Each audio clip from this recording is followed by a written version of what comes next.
Hi friends, Sukumar దర్శకత్వంలో Pushpa 1 super హిట్గా నిలిచింది. ఆ సినిమాకి సీక్వెల్గా వచ్చిన పుష్ప 2 ఎలా ఉందో ఇప్పుడు చూద్దాం. పుష్పరాజ్ తన స్మగ్లింగ్ని ప్రపంచవ్యాప్తంగా విస్తరింపజేస్తాడు. ఎంతలా అంటే తన ఊర్లో ఉన్న పోలీస్ స్టేషన్ కూడా తన మాట వినేలా చేస్తాడు. అలాంటి పుష్పరాజ్కి ఊర్లో పేరున్నా సరే రాజకీయంగా పలుకుబడి సంపాదించడం కోసం ఆరాటపడతాడు. అక్కడ జరిగిన అవమానాలని అధిగమించి తనకు ఎదురొస్తున్న పోలీస్ ఆఫీసర్ని ఎదిరించి పుష్ప తన కుటుంబాన్ని ఎలా గెలుచుకున్నాడు, తను దక్కించుకోవాలనుకున్న స్థానాన్ని ఎలా పదిలిపరుచుకున్నాడు అన్నది మిగిలిన కథ. అల్లు అర్జున్ తన పెర్ఫార్మెన్స్ తో ఆకట్టుకున్నాడు. ఈ సినిమాకి అల్లు అర్జునే ప్లస్ పాయింట్. మా సాంగ్ కానీ, జాతరలో పెర్ఫార్మెన్స్ కానీ, చీర కట్టుకొని అతను చేసిన జాతర ఎపిసోడ్ పెర్ఫార్మెన్స్ పరంగా ఒక హైలైట్ అని చెప్పొచ్చు. అప్పుడప్పుడు మనకి పల్నాటి బ్రహ్మనాయుడులో బాలకృష్ణ కత్తి పట్టుకొని ఊరంతా తిరిగిన సీన్ గుర్తొస్తుంది కూడా. అయితే ఆ ఎపిసోడ్లో ఎక్స్ప్రెషన్స్ అంత గొప్పగా పండలేదని ఖచ్చితంగా మనకి తెలిసిపోతుంది. వెనక దేవిశ్రీ ప్రసాద్ అందించిన బ్యాక్గ్రౌండ్ మ్యూజిక్ జాతర ఎపిసోడ్లో అంత గొప్పగా అనిపించదు. ఓకే అనిపిస్తుంది తప్ప వావ్ అన్నట్టు మళ్ళీ చూడాలి అన్న ఫీలింగ్ అయితే కలగదు. జాతర ఎపిసోడ్లో రష్మిక చెప్పే డైలాగ్స్, పుష్ప అంటే బ్రాండ్ అంటూ వాళ్ళ అన్నయ్యని చూపించే ఇతను ఎవరు అని అడిగే సన్నివేశం ఆకట్టుకుంటుంది. అలాగే పోలీస్ స్టేషన్లో పుష్ప పోలీసులు కొనేసే సన్నివేశం కొంచెం ఓవర్గా అనిపిస్తుంది. కేజీఎఫ్ ని గుర్తు తెస్తుంది.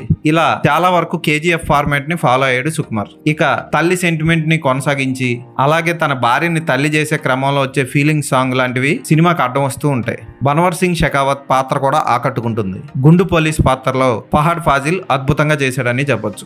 బ్రహ్మాజీ పాత్ర సైడ్ కిక్ లా ఓకే పేరుకున్నాం అన్నట్లు ఉంటుంది. ఇక మంగళం శ్రీను, అనసూయ పాత్రలు జస్ట్ అలా వచ్చిపోతున్నట్లు ఉంటాయి కానీ అంత గొప్పగా చేసినట్లు ఏమీ అనిపించవు. క్లైమాక్స్ లో రేప్ సీను, దాని చుట్టూ అల్లుకున్న కథ, దానికి మళ్ళీ జోడించిన సెంటిమెంట్ సినిమాకి ఏమంత గొప్పగా ఉపయోగపడలేదు. కానీ క్లైమాక్స్ ని మాత్రం బాగా తీశారు. యాక్షన్ సన్నివేశం అదిరిపోతుంది. ఈ సినిమాకి ప్రధాన ప్లస్ పాయింట్ ఏదైనా ఉందంటే అల్లు అర్జున్ మాత్రమే. సుకుమార్ ఈ సినిమాని హైప్ తో ఉన్న సీక్వెల్ ని తీయాల్సిన రేంజ్ లో మాత్రం తీయలేకపోయాడని ఖచ్చితంగా చెప్పొచ్చు. ఒక గొప్ప సినిమా అని చెప్పలేం, అలాగని చెత్త సినిమా అని కూడా చెప్పలేం. పర్వాలేదు, ఫస్ట్ పార్ట్ కున్న పేరుని చెడగొట్టకుండా సింపుల్ గా తీశాడు. కాకపోతే సినిమాని ముగించిన విధానం ప్రేక్షకులకి అంత కిక్ ఇవ్వదు. మరీ టూ మచ్ ఓవర్ చేశాడు అనిపిస్తుంది.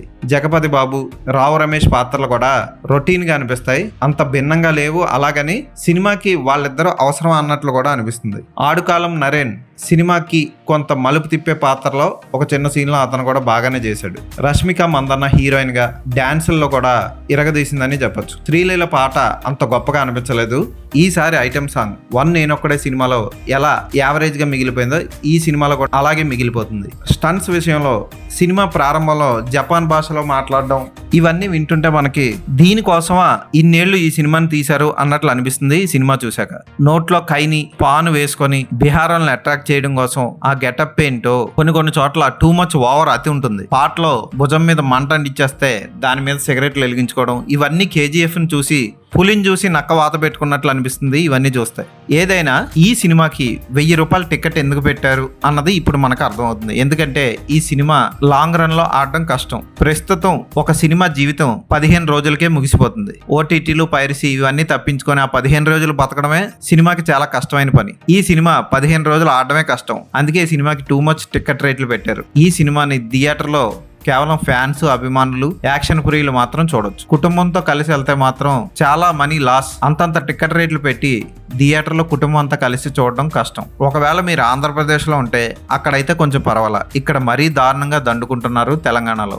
నిర్మాతలే డైరెక్ట్ గా బ్లాక్ లో టికెట్లు అమ్ముకోవడం విశేషంగా చెప్పుకోవాలి. మైత్రి మూవీ మేకర్స్ మొదలుపెట్టిన ఇటువంటి ప్రయోగాలు సినిమా థియేటర్లని, సినిమా తీసే వాళ్ళని ముంచేసేలా ఉంటాయి. ఇవన్నీ రేవంత్ రెడ్డి గవర్నమెంట్ చూస్తూ ఊరుకోవడం, పర్మిషన్లు ఇవ్వడం హాస్యాస్పదంగా ఉంది. ఏదైనా ఈ సినిమాకి 1000 రూపాయల టికెట్ రేట్ పెట్టి వెళ్ళడం ఖచ్చితంగా అనవసరం. ఈ సినిమాకి నేను ఇచ్చే రేటింగ్ 3/5.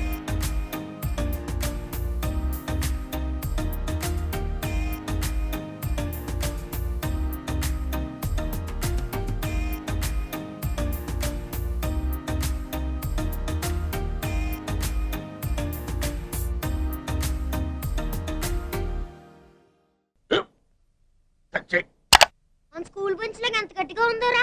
కొట్రా, కొట్టు, పర్లేదు, కొట్టు. అబ్బా చేయి నొప్పి పెట్టేసింది బాబాయ్. నీకు నొప్పి ఏంటి నువ్వు కొడతావా? కమా బిట్ మీ యార్. వద్దు బాబాయ్. వాణ్ణి నేను కొట్టడం లేదమ్మా, వాణ్ణే నన్ను కొట్టమంటున్నాను. నువ్వేం కంగారు పడక్కర్లేదు. అడుగుతావేంటి?